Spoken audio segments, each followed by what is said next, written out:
Hello மக்களே, எல்லோரும் நல்லா இருக்கீங்களா? நாங்கள் எப்படி யூடியூப் ஆரம்பித்தோங்கிறத பற்றி சொல்கிறேன். நான் யூடியூப்பை பற்றி எதுவுமே தெரியாது. ஒரு பொண்ணு சொன்னால் யூடியூப்பு போட்டாங்க காசு வருக்கா, நீங்கள் தைக்கிறீங்களா, கோலம் போடுறீங்களா, அதெல்லாம் எடுத்து போடுங்க, போட்டிங்கன்னா காசு தருவாங்க அப்படின்னு சொன்னால், நானும் எந்த விளக்கமும் கேட்காம சரி யூடியூப்பில் வீடியோ போட்டால் காசு வரும் போல இருக்குது அப்படின்னு நினச்சிக்கிட்டு நானும் நிறைய பேர் வீடியோலாம் பார்ப்பேன், சப்ஸ்கிரைப் பண்ணுவேன், லைக் பண்ணுவேன். எனக்கு கமெண்ட்லாம் பண்ண தெரியாது, பார்ப்பேன், அதெல்லாம் செய்வேன். சரி அதுமாதிரி காசு கிடைக்கும் போல இருக்குன்னு நினச்சிக்கிட்டு சரி வீடியோ போட்டு கொடுடி அப்படின்னு சொன்னேன். அந்த பிள்ளையும் போட்டு கொடுத்தா. அப்புறம் என்னென்னா வீடியோ போட தான் தெரியுது மானிட்டேஷன் ஆகணும், இவ்வளோ வாட்சஸ் வரணும், 1000 சப்ஸ்கிரைப் வரணும் அப்படிலாம் சொல்கிறாங்க. எதுவுமே தெரியாது. வீடியோ போட்டால் காசு வரும் அப்படின்னு நினச்சிக்கிட்டு தான் வீடியோ போட்டேன். அதை பற்றிலாம் எதுவும் தெரியல. வீடியோ வந்து எங்கள் பாப்பா வந்து போட்டு கொடுக்கும். பாப்பா ஊருக்கு போன பிறகு ஒரே கஷ்டமாக போயிட்டு, அந்த பொண்ணும் வேலை கிடச்சிட்டுன்னு போயிட்டா. வீடியோ போட ஒவ்வொருத்தவங்களாம் கேட்க வேண்டியா இருக்குது, வீடியோ போட்டு தரீங்களான்னு. படித்த பிள்ளைகளுக்கும் தெரியல, எப்படி வீடியோ போடுறதுன்னு தெரியல அப்படின்னு சொல்லிட்டு இருந்துச்சு. அதே செய்யணும் ஒரு பையன்கிட்ட கொடுத்து போட சொன்னேன். இருந்தாலும் அந்தளவுக்கு சரியாக போட தெரியல. அப்புறம் என்னென்னா இப்படியே போயிட்டுருக்கு. வீடியோவே நிறுத்திடுவோம், சப்ஸ்கிரைப் யாருமே பண்ண மாட்டேங்கிறாங்க, வீடியோ நிறுத்திடுவோம் அப்படின்னு நினச்சிட்டு ஒரு வீடியோ கூட போட்டிருந்தேன், வருத்தமான வீடியோ அப்படின்னு.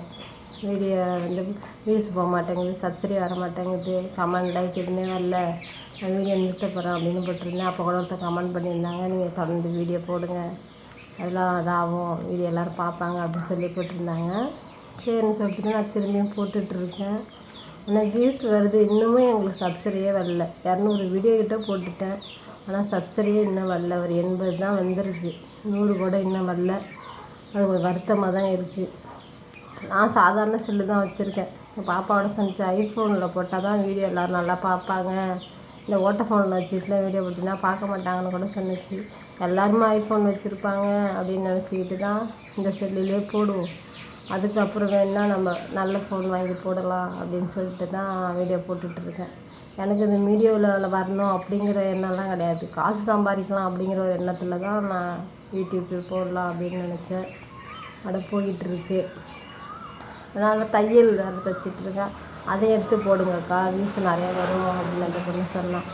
எது போட்டாலும் ஆனால் வரமாட்டேங்குது. வியூஸ் கூட ஓரளவுக்கு வருது, சப்ஸ்கிரைப் பண்ணுறதே கிடையாது. யாரோ ஒருத்தவங்க 2 பேர் தான் சப்ஸ்கிரைப் பண்ணுறாங்க. நீங்கள் சப்ஸ்கிரைப் பண்ணுங்கள், லைக் பண்ணுங்கள், கமெண்ட் பண்ணுங்கள். வீடியோவில் குறை இருந்தால் சொல்லுங்கள், அதை நான் வந்து மாற்றிக்கிறேன். நல்லா இருந்தால் நல்லா இருக்குதுன்னு சொல்லுங்கள். எதுவுமே சொல்ல மாட்டேங்கிறாங்க, அப்படியே பார்க்குறாங்க, அதோட முடிஞ்சிச்சு. நானும் மற்ற வீடியோலாம் பார்க்குறேன், நல்லா தான் வியூஸ் போயிருக்கு, சப்ஸ்கிரைப் இருக்குது. ஆனால் அது கொஞ்சம் நல்லா பளிச்சுன்னு இருக்குது. எங்கள் செல்லு இருக்கிறதுக்கு தான் நாங்கள் போட முடியுது, அது போயிட்டுருக்கு. அப்புறம் தையலை பற்றி சொல்கிறேன்னு சொல்லியிருந்தேன், ஒரு சாட்சி வீடியோவில் சொல்லியிருந்தேன். தையல் வந்து எனக்கு அவ்வளோ படிப்பு கிடையாது, அதனால் நான் வந்து தையல் வந்து போயெலாம் கற்றுக்கிட்டுலாம் வரல. எங்கள் வீட்டில் எங்கள் அக்கா தையல் தைப்பாங்க, அதை கொஞ்சம் கொஞ்சம் பார்ப்பேன். அப்புறம் கொஞ்சம் கொஞ்சம் தைக்க ஆரம்பித்தேன். எனக்கு ஜாக்கெட் மட்டும்தான் தைக்க தெரியும். நைட்டி கொடுத்தா ஓரடை இது கட் பண்ணி அது பிடிச்சி தருவேன், புடவை ஓரடிப்பேன், கைலி மூட்டுவேன், இவ்வளோதான். டிசைன் ஜாக்கெட் எல்லாம் தைப்பேன். அது எப்படி கற்றுக்கிட்டேன்னா செல்லை பார்த்தே கற்றுக்கிட்டேன். எனக்கு வந்து டேப் அளவுலாம் எடுக்க தெரியாது. ஜாக்கெட்டு போட்டு அதே அளவு தான் நான் எடுத்து வெட்டி தைச்சிக்கிட்டு இருக்கேன். இந்த சுடிதார் அதெல்லாம் எனக்கு வெட்டவும் தெரியாது, தைக்கவும் தெரியாது. இவ்வளவுதான் நான் தைக்கிறது. டிசைன் ப்ளவுஸ் எது கொடுத்தாலும் தைச்சி கொடுத்துருவேன். எல்லாம் அந்த செல்லை பார்த்து தான் கற்றுக்கிட்டு தைச்சிக்கிட்டு இருக்கேன். அவ்வளோதான். நான் போய் அதிகமாகலாம் கற்றுக்கல. வெட்டுறதுக்கு மட்டும் ஒரு 18 நாள் போய் ஒருத்தவங்கள்ட்ட வெட்ட கற்றுக்கிட்டேன். அதுலேருந்து அப்படி கொஞ்சம் வெட்ட ஆரம்பித்து ஜாக்கெட் தைக்க ஆரம்பிச்சிட்டேன். அப்படி தான் நான் கற்றுக்கிட்டேன். படிப்பு இருந்தாக்கா இன்னும் சுடிதார் எல்லாம் தைச்சிட்டு வச்சுக்கலாம். அளவும் டேப் அளவு எடுக்க தெரியாது. ப்ளவுஸை போட்டு அப்படியே வச்சு தான் நான் வெட்டி தைக்கிறது. ஆனால் கரெக்டாக இருக்கும். சீக்கிரமும் தைச்சிடுவேன். இப்போ காலைல கொடுத்தா கூட மத்தியானம் வாங்கிக்கலாம், மத்தியானம் கொடுத்தா கூட சாயங்காலம் வாங்கிக்கலாம், அந்த மாதிரி ஸ்பீடாக தைச்சிருவேன். ஆனால் இங்கெல்லாம் ரொம்ப பெருசாக கிராமம் இல்லையா, சட்டுன்னு வாங்க மாட்டாங்க, அவங்களுக்கு இது பண்ணுறப்ப தான் வாங்கிப்பாங்க. அது மாதிரி கற்றுக்கிட்டேன், தைக்கிறேன். அதுதான் எல்லோரும் சப்ஸ்கிரைப் பண்ணுங்கள், எங்களுக்கு ஆதரவு கொடுங்க, லைக் பண்ணுங்கள், கமெண்ட் பண்ணுங்கள். அதை பற்றி தான் சொல்லணுன்னு இருந்தேன். நன்றி மக்களே.